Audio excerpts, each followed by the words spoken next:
Still, when the charity gala had already settled into its comfortable rhythm of polite conversation and clinking glasses, a foster child attending as part of a sponsored youth program stopped mid-step in front of a billionaire philanthropist, staring at the delicate gold necklace resting against her collarbone, and said, with a certainty that made the woman's hands go cold around her champagne glass, "I recognize that necklace." Nobody in that ballroom yet understood why a 12-year-old girl who had never met the philanthropist before that evening would speak with such absolute, unsettling certainty about a piece of jewelry the woman had worn for over a decade. The girl's name was Naima. She was 12 years old, and she had been living in the foster care system for the past 5 years. Moved through 6 different placements since being removed from her birth mother's custody at age 7 due to circumstances involving severe neglect that the system had never fully explained to her in the years since. That evening, she was attending the annual gala for a youth mentorship foundation as part of a small group of foster children invited to attend as guests. A rare evening of formal elegance and hopeful visibility meant to connect vulnerable children with potential mentors and donors within the philanthropic community. Before we go any further, if you believe that a child's memory can carry truths that adults have spent years trying to bury, and that recognition, however inconvenient, deserves to be taken seriously rather than dismissed, please like this video, subscribe to this channel, and share it with someone who needs to believe that the truth eventually finds its way to the surface, however long it takes. The billionaire's name was Genevieve Holloway Vance, 54 years old, the founder of a considerable philanthropic foundation that had, over the past 2 decades, donated substantially to children's welfare organizations across the region. A woman whose public reputation for generosity and compassion toward vulnerable children had made her something of a celebrated figure within the very foster care advocacy circles that had brought Naima to that evening's gala. The necklace in question, a delicate gold piece featuring a small, distinctive sapphire pendant, had been a fixture of Genevieve's public appearances for over a decade. A piece she wore so consistently that it had become something of a personal signature, recognized by those who followed her extensive charitable work. Naima's recognition of the necklace stemmed from a memory she had carried, largely unprocessed, from the earliest, most painful period of her childhood, the years before her removal from her birth mother's custody. Her birth mother, a woman named Yolanda, who had struggled throughout Naima's early childhood with severe substance addiction that ultimately led to the neglect that resulted in Naima's removal from her care, had, during a brief period of relative stability when Naima was approximately 5 years old, worked for several months as a domestic housekeeper for a wealthy family whose household included, Naima now realized with startling clarity, the exact same distinctive sapphire necklace she was looking at that evening. Before we continue, we want to pause here, because what Naima remembered, with the specific, unprocessed clarity that traumatic childhood memories sometimes retain, even when much else from that period has faded, involved considerably more than simply recognizing a piece of jewelry. She recalled standing frozen in front of Genevieve that evening, a specific afternoon for their early childhood, when her mother had returned home from work in visible distress, clutching the same distinctive necklace, explaining through tears to a young Naima that she had found it, that her employer had misplaced it during a household move, and that she intended to return it the following day, but was afraid, given her own precarious immigration status and the family's considerable wealth and influence, that she would be accused of theft regardless of her honest intentions. What Naima remembered next, a memory that had remained buried beneath the trauma of her subsequent removal from her mother's custody and the considerable instability of her years in foster care, was that her mother had, in fact, never returned the necklace, not out of dishonesty, but because she had been abruptly terminated from her position the following week under circumstances that had left her too frightened and financially desperate to risk returning to the household at all. Eventually pawning the necklace during a particularly difficult period of financial crisis that had occurred shortly before Naima's eventual removal from her care. Genevieve, staring at the young girl making this startling specific declaration, felt an immediate, visceral recognition of her own, a memory she had spent years trying not to think about too carefully. The specific period over 7 years earlier, when her family's beloved household necklace, a piece with considerable sentimental value inherited from her own late mother, had gone missing during a household staff transition, a period during which she had, with considerable private guilt she had never fully processed, terminated a housekeeper's employment under suspicion of theft without ever definitively proving the accusation, a decision made under pressure from her husband and household manager, despite her own private uncertainty about the housekeeper's actual guilt. Before we go further, we want to acknowledge the complicated, painful history that connected these two individuals in ways neither of them could have anticipated walking into that evening's gala. Genevieve had, in fact, eventually recovered the necklace years later,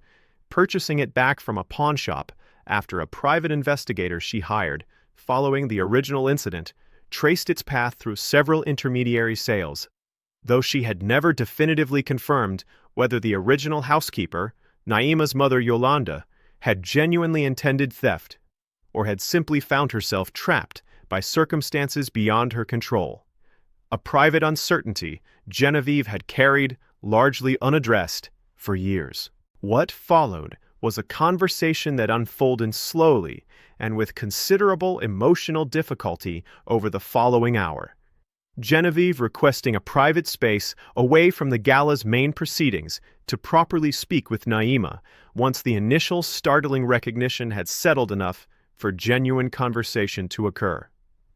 Naima, though initially hesitant given the enormous power differential between herself and one of the evening's most prominent guests, found herself, with gentle encouragement from her foster program's coordinator, sharing the fuller details of what she remembered from that difficult period of her early childhood. Genevieve listened with a mixture of guilt, recognition, and growing horror as the pieces of a story she had never fully investigated finally came together with painful clarity.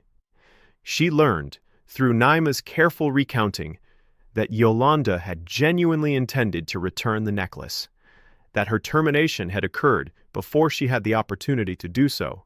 and that the desperate financial circumstances following that termination had directly contributed to a downward spiral that ultimately resulted in the severe neglect that led to Naima's removal from her mother's custody entirely. A devastating chain of consequences that traced back, however indirectly, to Genevieve's own household's handling of a simple, honest mistake. Before we go further, we want to acknowledge that Genevieve's response to this painful revelation, once the full weight of it settled over her, reflected a genuine willingness to confront uncomfortable truths about her own past decisions, rather than simply dismissing or minimizing Naima's account to protect her own comfort or public reputation. She requested, in the days following the gala, a meeting with the foster care advocacy organization that had brought Naima to the event. Wanting to understand more fully both Naima's current circumstances and, if possible, whatever had ultimately become of Yolanda in the years since her termination from Genevieve's household. What she learned in the following weeks proved devastating. Yolanda, Naima's birth mother, had passed away 2 years earlier from complications related to her long struggle with addiction. Never having had the opportunity to properly resolve the circumstances of her termination, or to see her daughter again following Naima's removal from her custody. A tragic, unresolved ending that left no possibility of the kind of direct reconciliation or restitution Genevieve might have otherwise sought to pursue. Unable to make amends directly with Yolanda, Genevieve turned her considerable resources and attention toward Naima herself, though she was careful in the weeks following this devastating revelation, not to approach the relationship as simple compensatory charity. Understanding that Naima's trust, given the painful history now connecting their two families, required considerably more careful, patient cultivation than any immediate financial gesture could provide. She began, with appropriate oversight from Naima's caseworker and foster care coordinators, a careful process of building a genuine relationship with the girl, initially through supervised visits that allowed Naima to determine the pace and depth of their growing connection, understanding fully that Naima owed her nothing in the way of forgiveness or gratitude, given the circumstances that had contributed to her mother's tragic decline. Naima, for her part, approached the unexpected relationship with a complicated mixture of curiosity, lingering grief for her mother, and cautious openness, working through much of this complex emotional terrain with the support of a therapist specializing in childhood trauma, who had been part of her ongoing care team throughout her years in foster care.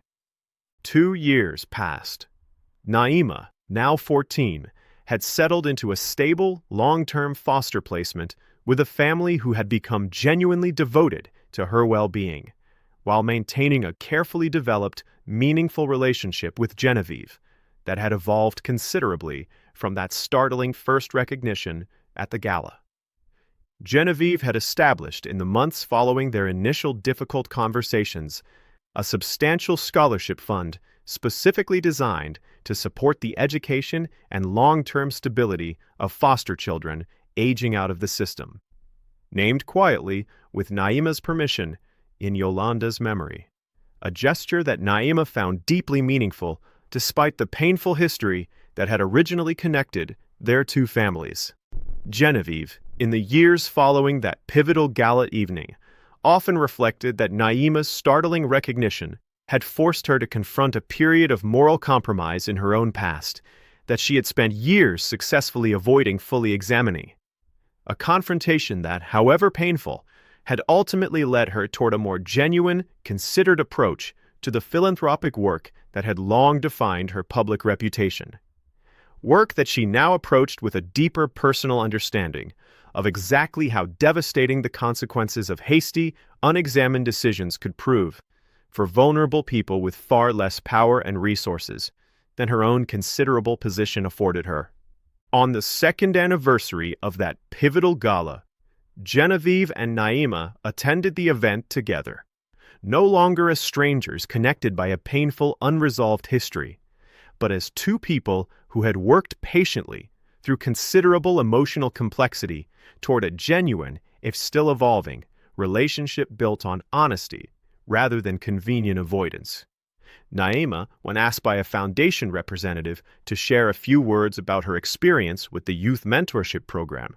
spoke carefully about the importance of listening to children's memories and accounts, even when they proved inconvenient or uncomfortable for the powerful adults around them to fully confront.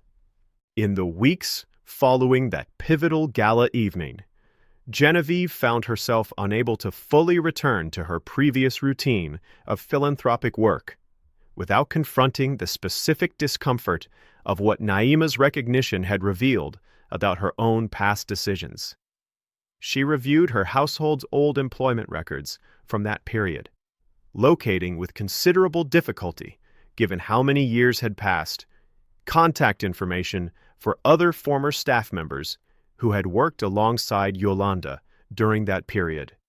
hoping to gather a fuller, more complete understanding of exactly what had transpired during those difficult weeks before her termination. One former colleague, a longtime household manager named Priscilla, who had since retired, confirmed much of what Naima had described, recalling that Yolanda had, in fact, mentioned finding the necklace and expressing clear intention to return it. Details that Priscilla had never thought significant enough to report to Genevieve directly at the time, given the household's broader assumption that theft had occurred based primarily on the necklace's simple disappearance, rather than any direct evidence of Yolanda's guilt.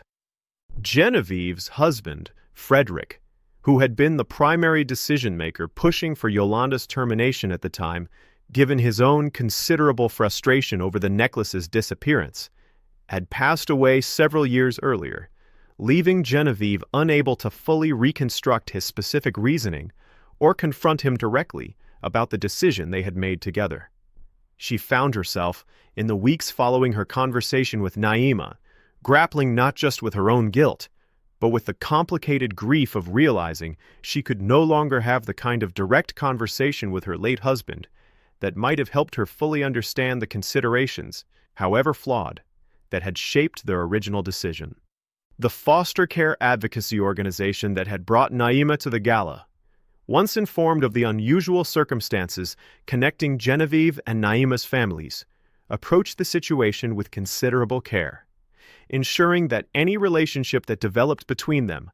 prioritized Naima's emotional well-being and agency above any impulse Genevieve might have felt toward immediate, dramatic restitution. The organization's director, a woman named Marisol, who had worked in foster care advocacy for over 2 decades, cautioned Genevieve specifically against any approach that risked feeling transactional or performative, understanding from considerable professional experience how easily well-intentioned gestures from powerful adults could inadvertently cause additional harm to already vulnerable children if not handled with genuine care and patience. Naima's therapist, working with her throughout the developing relationship with Genevieve, helped her process the complicated mixture of emotions that arose from learning the fuller context behind her mother's tragic decline. Emotions that included genuine anger toward the circumstances that had contributed to her family's destruction, alongside a growing, cautious curiosity about the possibility of connection with someone whose past decisions had inadvertently played such a significant role in shaping her own difficult childhood. The therapist emphasized throughout their sessions that Naima owed Genevieve nothing in terms of forgiveness or continued relationship, that whatever connection developed between them needed to serve Naima's own healing and well-being, rather than Genevieve's need for absolution. Genevieve's foundation, in the months following her conversations with Naima, underwent a broader re-examination of its approach to funding foster care initiatives, moving beyond simple financial donations toward more substantive advocacy work addressing the specific systemic failures that too often left vulnerable families without adequate support during moments of crisis. She began funding research into exactly the kind of circumstances that had contributed to Yolanda's downward spiral following her termination: financial precarity among domestic workers, inadequate support systems for parents struggling with addiction, and the specific gaps in social services that too often allowed families to fall through the cracks before reaching the point of crisis that had ultimately separated Naima from her mother. Never underestimate the specific clarity a child's memory can retain, even from the most difficult, traumatic periods of their early life. Never assume that inconvenient truths, however uncomfortable, do not deserve genuine investigation and acknowledgement. Never dismiss a child's certainty simply because confronting it would require difficult personal reckoning. And never forget that sometimes genuine accountability requires far more courage and patience than simply maintaining a comfortable, unexamined public reputation. If this story moved you, please like this video, leave a comment about the part that stayed with you longest, and share it with someone who needs a reminder that the truth, however long delayed, still deserves genuine acknowledgement. Subscribe for more stories about accountability, unexpected connection, and the quiet courage it takes to confront uncomfortable truths about our own past decisions. Because sometimes the most important reckoning in a powerful person's life begins with nothing more than a child's simple, unshakable words of recognition.